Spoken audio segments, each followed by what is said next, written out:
sir. Yeah, awesome. Well, good afternoon, everyone. I hope everyone had an enjoyable lunch. And as Tony mentioned, I'm going to set the stage with a few minutes going through some slides with some insights related to content and rich media. And then we're going to segue into a panel discussion, which I hope you'll enjoy as well. So given that we're talking about video and rich content, I thought the best way to start would be to begin with a video. All right, so here we are in front of the elephants.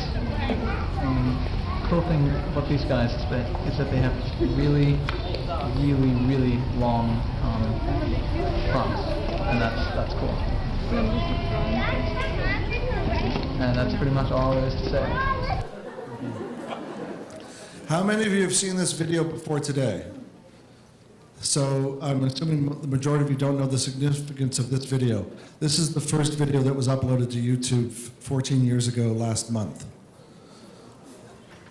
That's how long it's been around.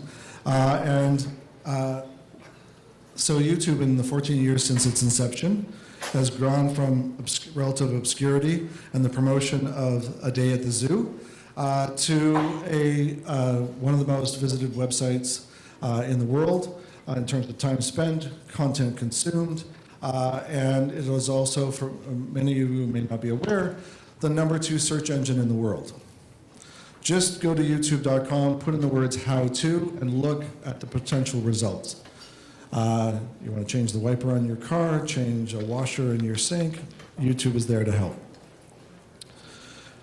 With the rise of YouTube and the consumption of rich media content and video, other players have come into the world. How many of you know TikTok? Who's on TikTok? This is formerly known as Musical.ly. For those who aren't aware of it, today I'm telling you about the new bright and shiny thing known as TikTok. In the first quarter of 2019, the TikTok app was downloaded 1 billion times. Now, it is the bright new shiny thing. I'm not here to say that all of you should have an account and all of you that are responsible for marketing for your company should set up on TikTok. If you're going after teenagers and the younger end of millennials, maybe you want to play there. If you want to be a big fish in a small pond, maybe you want to play there. You're seeing influencers and celebrities already moving there to establish a beachhead. But again, check it out first and just take a look at it and say, does this make sense in relation to my brand or my organization? But again, I'm just making you aware of the bright new shiny thing and that this is one of the emerging platforms in terms of time spent and behavior. Speaking of time spent and behavior, well, in Canada, Facebook, for daily and weekly frequency of use, dominates, followed by YouTube. LinkedIn, Twitter, and Instagram, again, are quite dominant, but nothing in relation to daily usage like Facebook.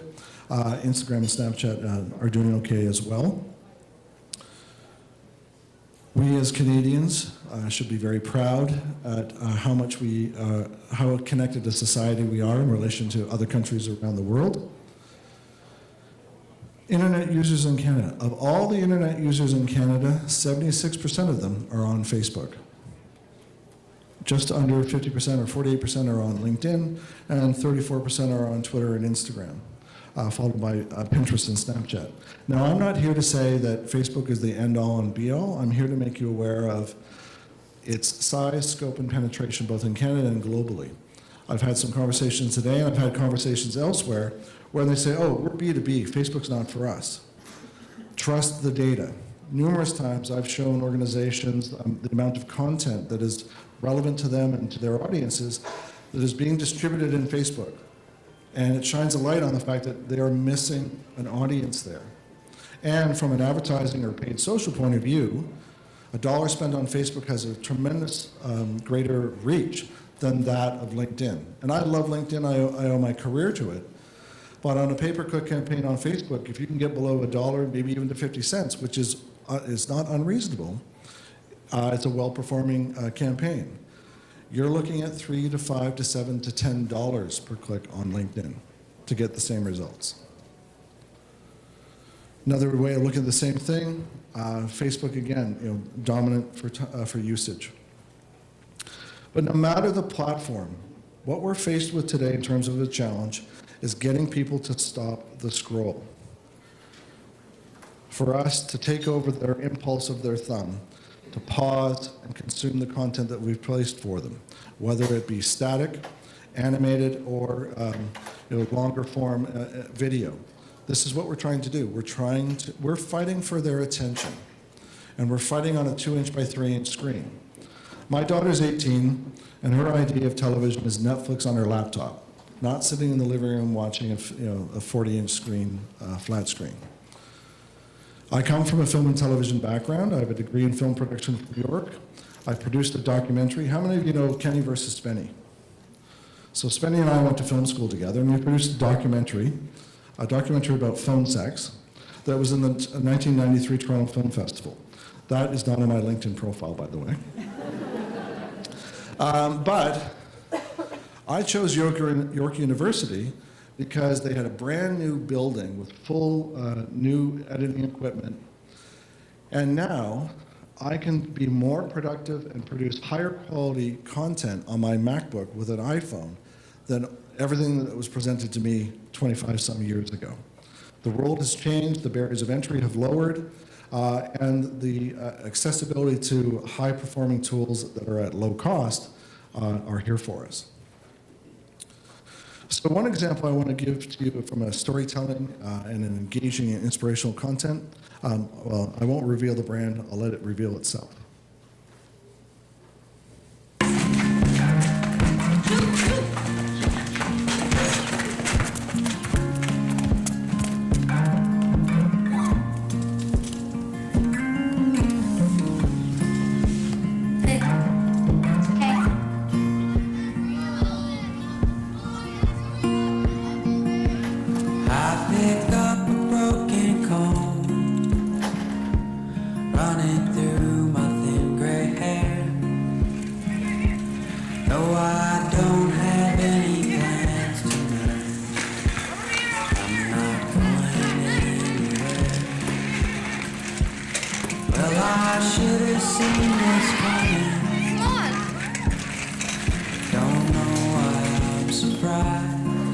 When the best of us steps up, our nation stands a little taller. We all play for Canada. When you look at that, and how little was said, but how much was conveyed, more and more our storytelling through our rich content has to be without words, because 85% of the videos that are watched online are not played with sound. Now, there was a little bit of music and there was a little bit of dialogue, but the brand really wasn't recognized till towards the end. And this is not, they're not overtly selling. This is them highlighting that they're a sponsor of the Special Olympics. They're talking about their corporate social responsibility, how they give back, how they pay it forward. And indirectly, they benefit from the halo effect. And this is more and more the spirit of what we're having to do as marketers, is through our storytelling, talk less about ourselves and tell stories that resonate with our audience. Again, not to dominate the conversation with just Facebook, but there's some things I want to highlight here because of the changes we've seen since Facebook first came around. Many of you, if you're already working on Facebook, have been experiencing this. The organic reach on Facebook is approaching near zero. It is now a pay-to-play platform. Clients we work with, if we're setting them up for the first time with a Facebook page, we tell them from the outset, we will need paid social budget to boost the page and to boost content. We're starting behind the 8 ball. Unless you've got a newsletter to tell your, the newsletter list that you're on Facebook, you're really, really starting from behind the pack. But if you start incorporating rich content like video, in a recent study by BuzzSumo and Buffer, studying 777 million posts on Facebook, so just a few, they found that 59% more engagement came from videos. And even though we're accustomed to sharing links to articles and we'll add a visual to make it more engaging in the feed, even doing that, links garnered 76% less engagement, and even the images didn't help. Now, for a lot of the B2B organizations that write articles and blogs and infographics and white papers and so on, I'm not here to say stop doing that. I'm here to say that you can potentially complement that with video content. I'm the former head of social media strategy for the Royal Bank of Canada. And the analogy I would use from a hub and spoke content point of view would be, so the economic analyst or the economist from the bank comes out with a 20-page PDF report.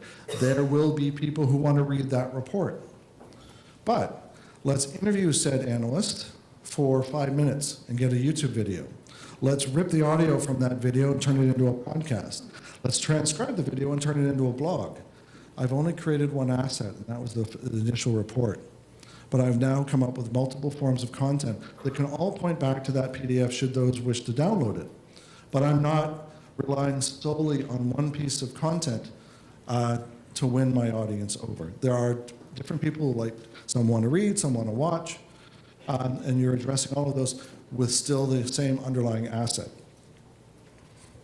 So, some recommendations in terms of, it's not just video, but what kind of video? Well, inspirational video, funny video, practical, helpful, informative. So I'll share some examples. The first, this is just the thumbnails. The video is too long for today's time. So some of you may have heard of a keynote speaker, an inspirational speaker named Jay Shetty. This is a video from him. It was the most shared video, piece of video content on Facebook for 2018. It's been viewed 363 million times. It's called Before You Feel Pressure. I would recommend checking it out. It's quite powerful, especially if you have teenagers like I do that are worried about their future and choices they have to make and so on. It's fantastic. We're going to play another video, another example for you.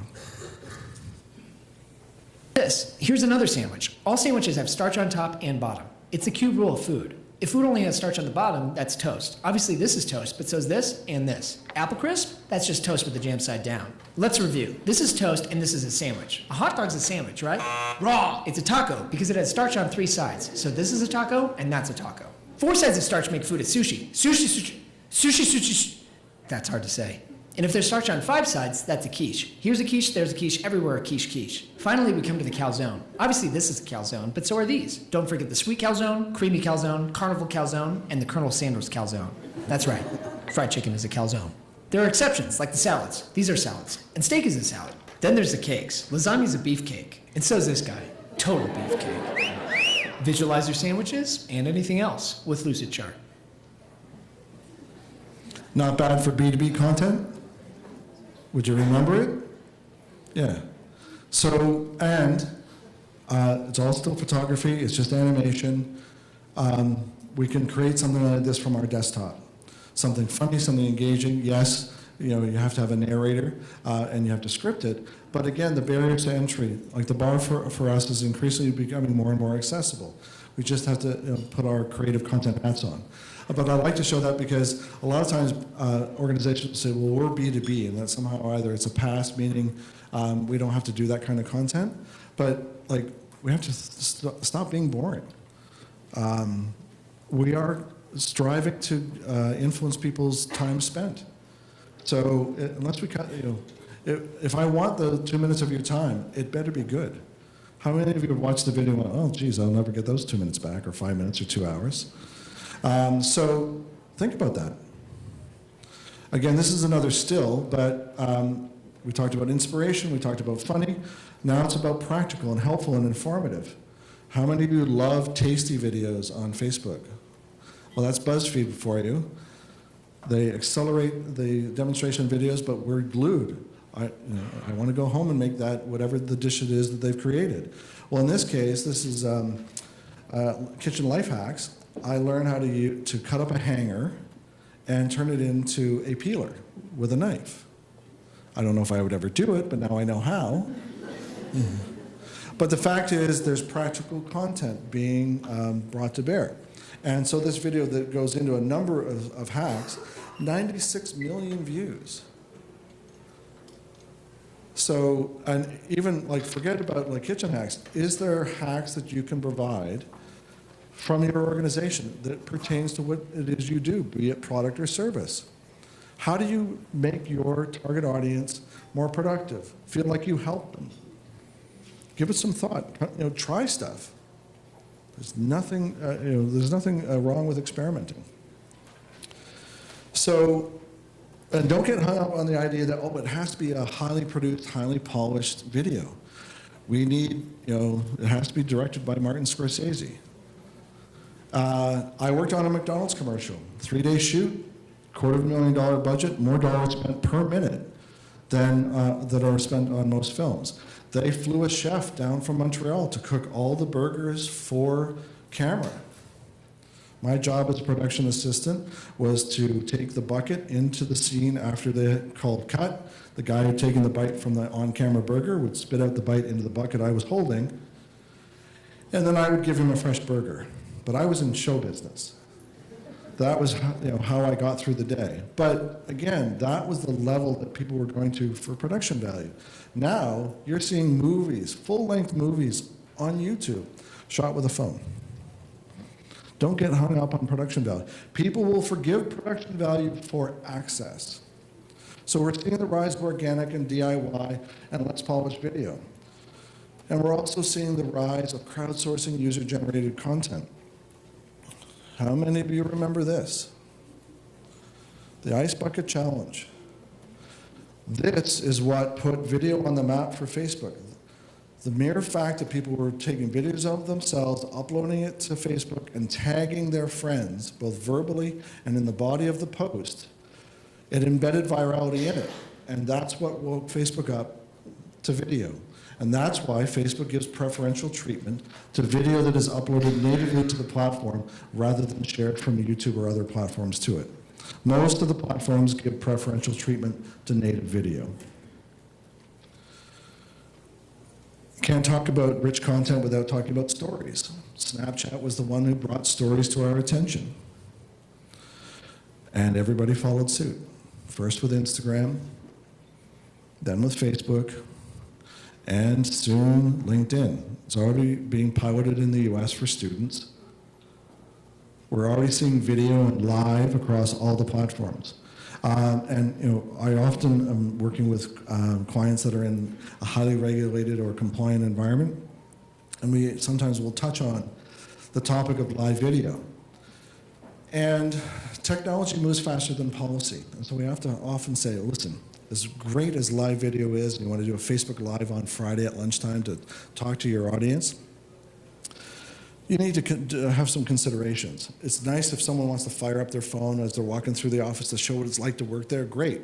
Then they walk by the glass-surrounded boardroom with confidential information on the whiteboard.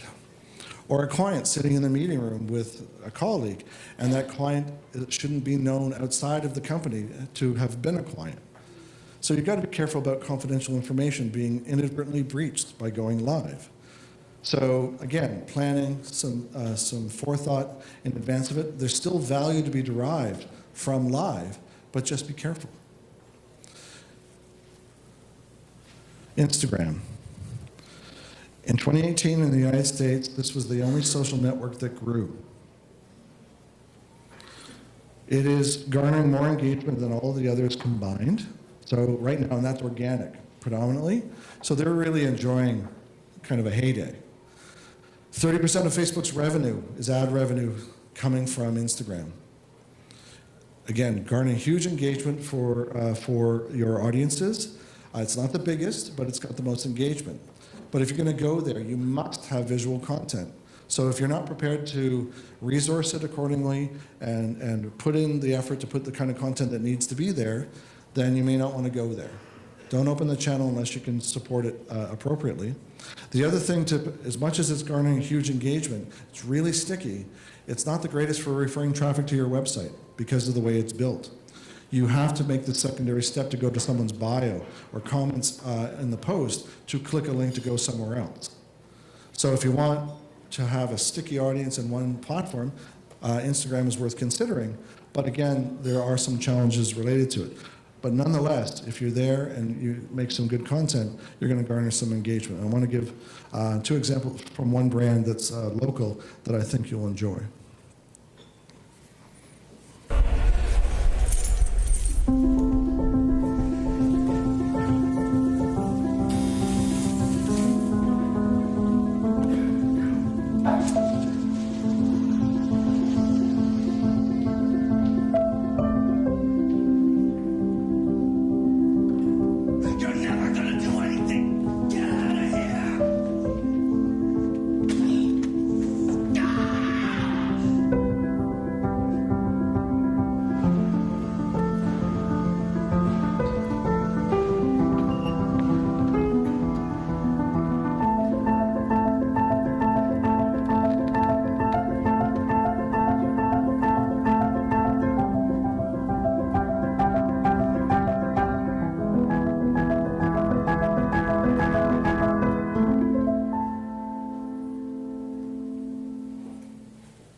How many different stories? And how many do you remember? And how few words were shared? Now that was video, but here's another example that I like. Just an animated GIF from Instagram, but if I shared the text with you, the message for this is they're kind of humble bragging. Our customers are trusting us with $4 billion under management. And that's all they're doing is a subtle humble brag with an animated GIF. Think about the number of announcements we make as organizations that are either a press release or something ridiculously dry. And just give it a little bit of life. And there's plenty of tools out there that can help bring that kind of content to life. This is just one blog post from Buffer. 18 free video tools, and there's tons. Check out Product Hunt, check out G2 Crowd for reviews. You will find free or near free tools to make these kinds of content elements possible. And we're also, with this changing landscape, having to consider, like I said, my daughter thinks of television as Netflix on her laptop. Now, our content consumption is predominantly mobile. So now you have to make sure that your content is conducive or optimized for a 2-inch by 3-inch screen. And there's been research by Buffer, depending on the content, depending on the network, as to whether or not a vertical or a square video will perform better. Just when you think, oh, things are getting easier, some new challenges. So just a couple closing remarks before we move to the panel. So again, users are asking of brands for more video content. Newsletters. This is a recent study from HubSpot. And look at the far right. Content in PDF form to download and read later is the least desired. I'm not saying abandon it, but it's not a priority for them. But again, make it part of the mix. Use video-enriched media to garner the engagement you need. I'll call it, oil the system, so that other more substantive, maybe time-demanding content, like reading a full page or a full-blown 20-page PDF report, would be better received because of the other content you've shared with them. So some more stats before we move to our chat. 5 billion videos are watched on YouTube every single day. Many of you have heard similar stats. Excuse me. This is a weird one, but I like it. 16% of videos on YouTube are embedded links shared on Tuesday between 11 a.m. and 1 p.m. I don't know why, but I'm intrigued, to say the least. 1/3 of people on the internet, which is over 1 billion users, are YouTube users. So again, this just speaks to the dominance. 100 million hours of video per day are watched on Facebook alone. And this is, I was highlighting this already, 85% of videos on Facebook are watched without sound. So the examples I shared with you today are either no sound or very little audio and a little bit of music. Again, the onus is on us to do a better job of storytelling with minimum input. And finally, 1,200% more shares are generated with social videos than with text and accompanying images. So, it's been laid out for us. The onus is on us to do more content, better content, richer content.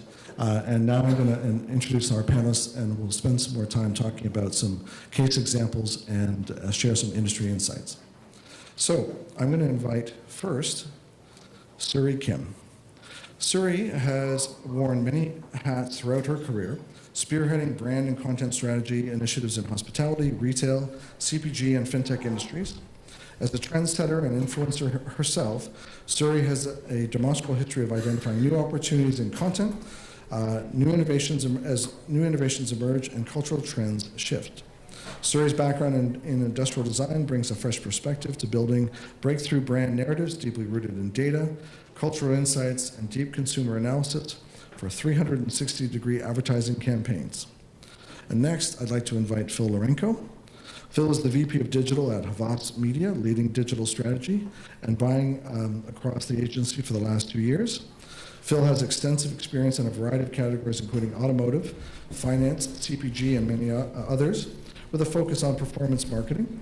Phil was listed as one of Canada's top 30 under 30 in 2015 by Marketing Magazine. Phil's work has been recognized for awards in both Canada and the US. Help me in welcoming the panel.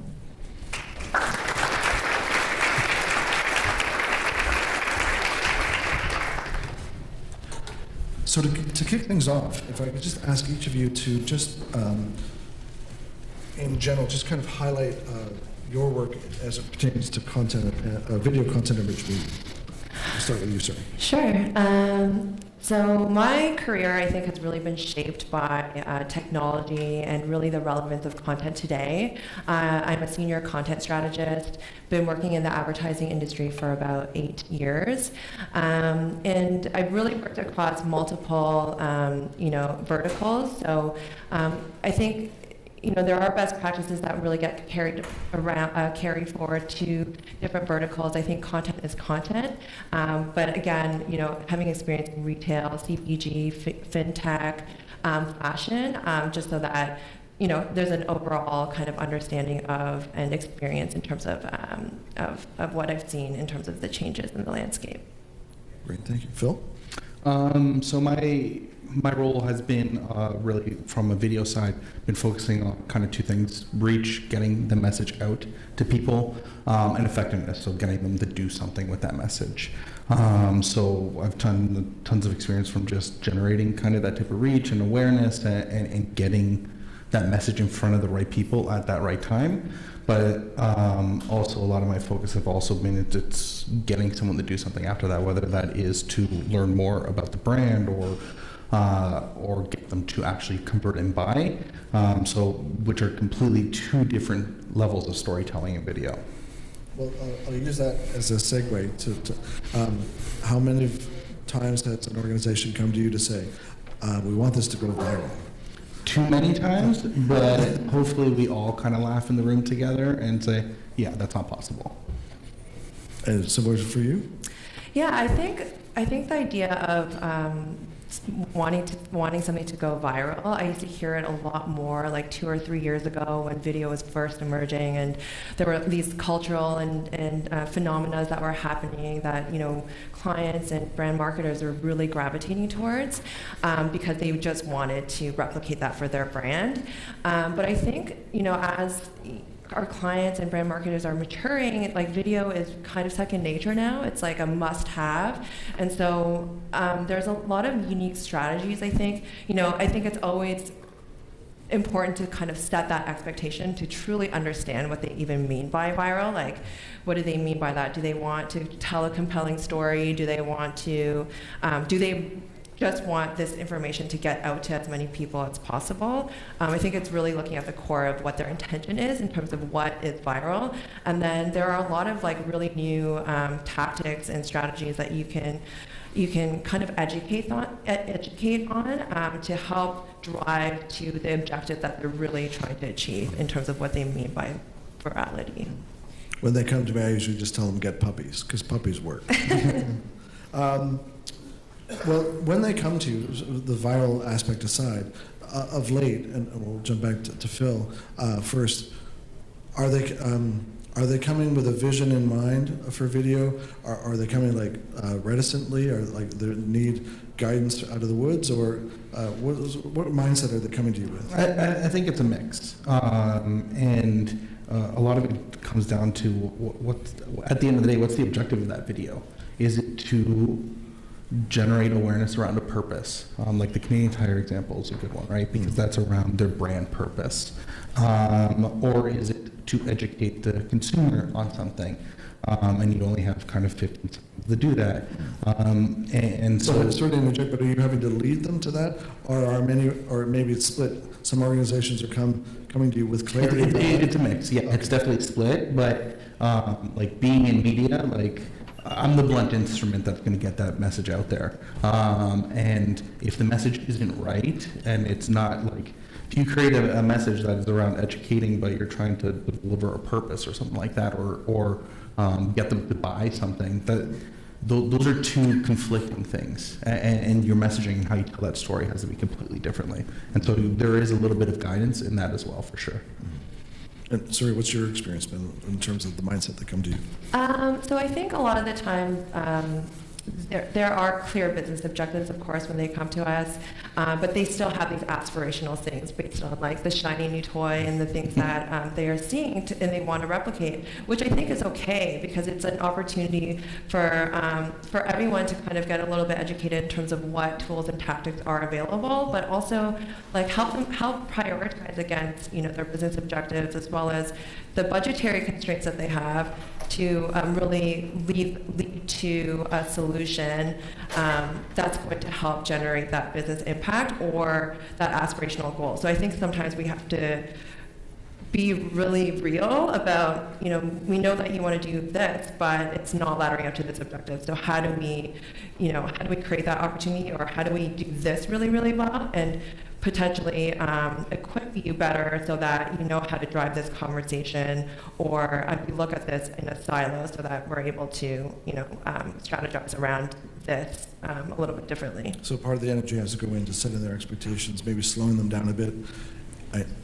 I know you want to, it's like the champagne dream with a beer budget kind of thing sometimes, and couching that appropriately so that you can do the most with the budget they have, but again, setting expectations. Right. I mean, I think the interesting thing is like when you look at viral content, it really starts with the consumer first and really looking at what is going to drive them further along with the brand. So, is it content that's going to educate them or provide tips or get them, have them rally behind something or make them feel smart? Like those are all of the kind of ways that you can start to craft content so that it really is contextually relevant to them. But it's very different from a brand message or a brand purpose story because that's coming from the lens of a brand-led communication and a business objective that they need to ladder up to. Well, and to build on those influential factors, are you seeing, are they influenced by the idea we need to remain competitive, or their audience engagement has waned, or maybe both? What are some of the, I'll call it the influential factors that are, it kind of informs the mindset we touched on earlier, but getting a little more granular, a little deeper, what's the catalyst? Is it a competition, that they've got a disengaged audience that they want to win back, or something else? I think it really comes down to the ability to storytell, right? Like a 300 by 250 little image box on a website doesn't do a lot of that, where video is a fantastic platform for that. It really, like, once again, comes down to the product life cycle. Like, are you launching something? That's completely different than if you are just really trying to re-engage the consumer because it's just a part of the natural, like, seasonality or cycle to it. So each one kind of has its own use case, and really the good brands are the ones who identify those key markers before they even start producing anything. And to build on that, I think everyone has a different business challenge based on their brand or their business or their company. So it actually can be like a variation of things, right, that start to drive that conversation. For some people, competition is the biggest thing that they want to think about, and they're like, this consumer brand is a direct competitor of ours, and they're going to launch this big product. We have to have a defense plan, for instance. Or it could be that we are at a maturity, or a brand is at a maturity state where we can actually start to tell a compelling, authentic, empathetic story that starts to build brand purpose. And that might be their kind of vision for wanting this message to get out even more, because they want to provide that meaningful context to their consumers and really connect to them in a scalable way. Well, given that they can't rely on something going viral, when it comes to the potential incorporation of paid and maybe even influencers, can you speak to that? How important is paid and/or influencers in the mix of getting video and rich media content consumed? So I've seen actually I've done a lot of influencer marketing for various objectives, and what's been interesting is I'm a strong believer that you still, as a brand, need to know what your overarching mission and vision is. So there's a role for brand-led content. But as you go lower into the funnel in terms of storytelling and driving them, down to consideration and trial, it's an opportunity for you to leverage a third-party voice who might have already, generated an engaged audience, or they're tapped into a niche group, etc. And I think if you find people that have a trusted audience and have the same affinities as your brand, the opportunity to drive whatever your KPI is, if you want to extend reach of your message or you want to help drive that trial and convergence through these people, you have a better chance of that. Like I've launched brand content where and influencer content side by side, and this content going out through, or this message being relayed through an influencer actually has generated 5 times the engagement that we've seen on the brand-led content. But it's not to say one is more important than the other, but influencers are a really, really great way to help drive that additional engagement and reach and earned impressions.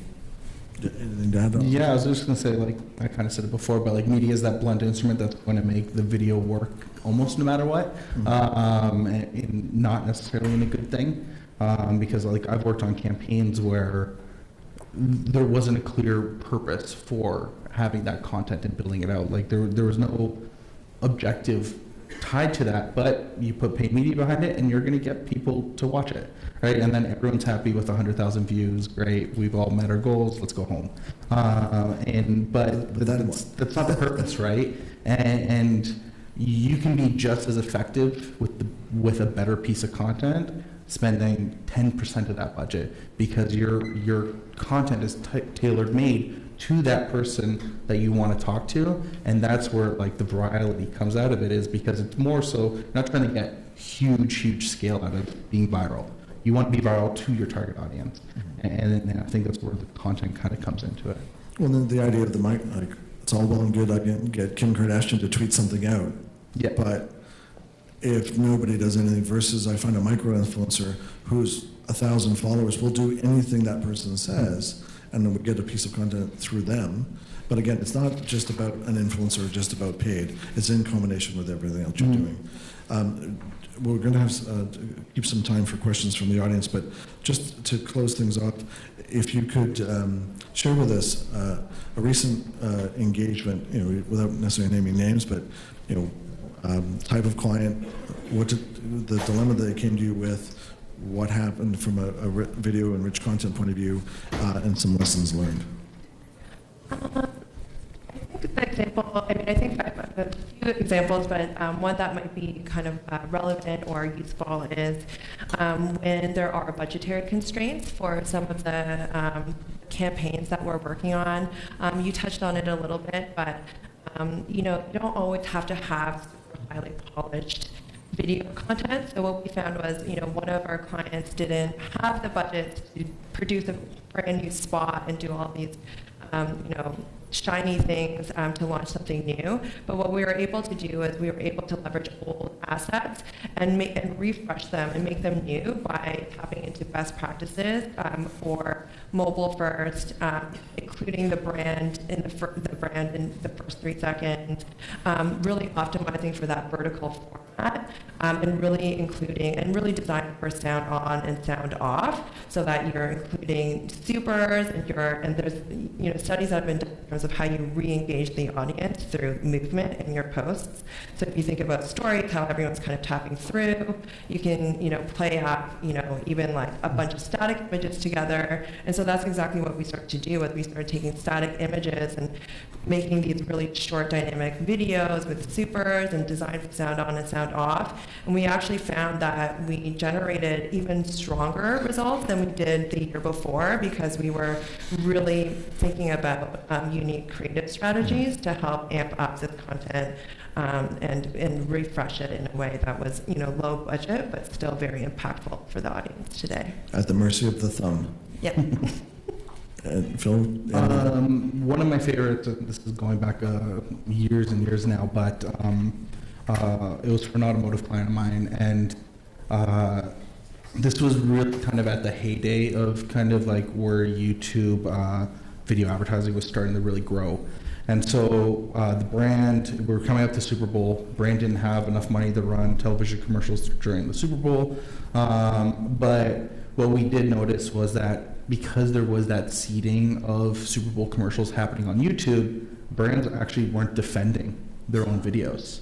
And so what we did is we built out a strategy where we were contextually targeting people searching for those Super Bowl commercials that were coming out before the Super Bowl, as well as when people were searching for Super Bowl commercials during the Super Bowl as well. So to an end user, it actually looked like we had our own Super Bowl spot and we were a sponsor in essence, but really all we were doing was just hijacking the conversation and injecting ourselves in. But it, like, to me, the results were like blew anything away that we did before. It didn't work the next year because it kind of advertisers got wise to it, but it was one of those things where right time, right moment, and kind of just taking advantage of competitors that were a little bit of asleep at the wheel. You can only hijack once. Yeah, exactly. Well, I'm going to ask Tony to come up and get the microphone for the audience. Just raise your hand if you have a question for the panel. I still have some questions anyway, but oh, there we go. Catch. Thank you. So my question is, can you share some of the best practices for producing video content and perhaps best practices as it applies to the different channels, the social channels?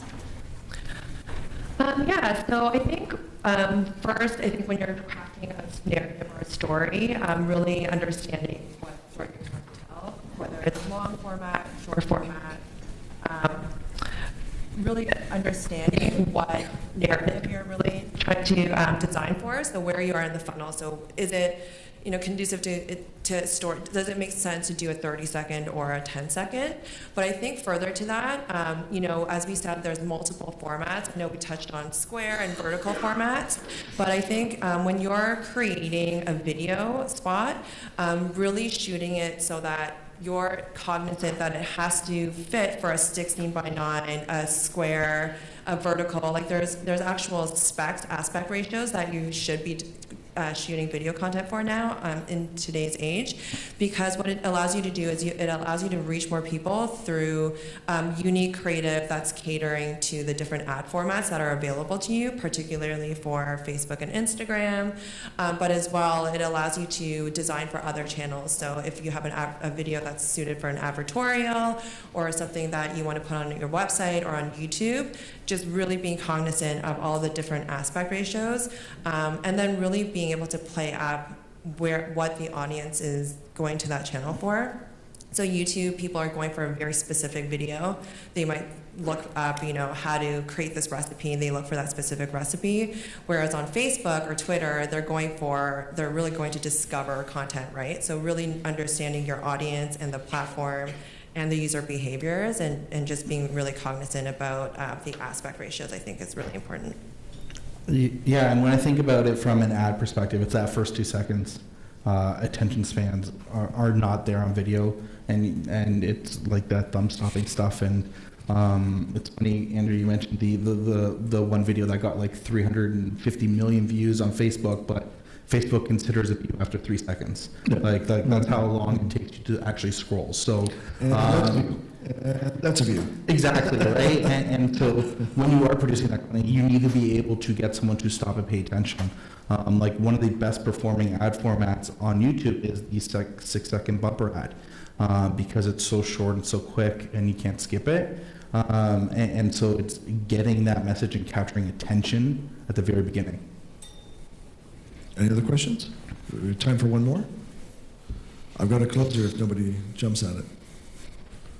All right, in the interest of time, what are you paying attention to, or what should we be watching on the horizon related to video and rich media? For me, I'm really interested in seeing some of the innovations and things that are happening in Asia. I think there are a lot of early adopters there. I'm always kind of watching what's happening on Tencent and how they're leveraging AI and really creating experiences both on and connecting online and offline. And I'd also say really looking at the Gen Z audience. I think people are starting to wake up to the fact that these are future purchasers. They have very distinct user behaviors online that have been shaped by the fact that they've just always been on digital and they've always had the internet accessible to them. So really truly getting to know this audience and understanding their consumption behaviors and the new apps and platforms that they're interested in, I think is something that I'm always keeping a watch on. For me, it's really what's the next level of interactivity that's going to come to video. As more and more engaging content is shifting to there, it's and kind of the performance marketer mindset. It's how do I easily get someone to click on to something to learn more or actually buy directly from a video versus just like the right now, which is just a static link kind of thing. It's like, how can we build interactivity through the video throughout? So if it is a minute and a half kind of, let's say like a tasty video or whatever, it's like, how do I build in interactivity to build a shopping list through all those ingredients within? So it'll be interesting to see. There's already some kind of early stages of that, but it'll be really interesting to kind of see how that rolls out over the next 18 months. Hopefully kids won't buy things from their parents' Amazon account by accident. Yeah. Well, I want to thank you, Phil and Suri, for your time today and for the insights you shared. Thank you, audience, for giving us your time and attention, and enjoy the rest of your afternoon. Thank you very much.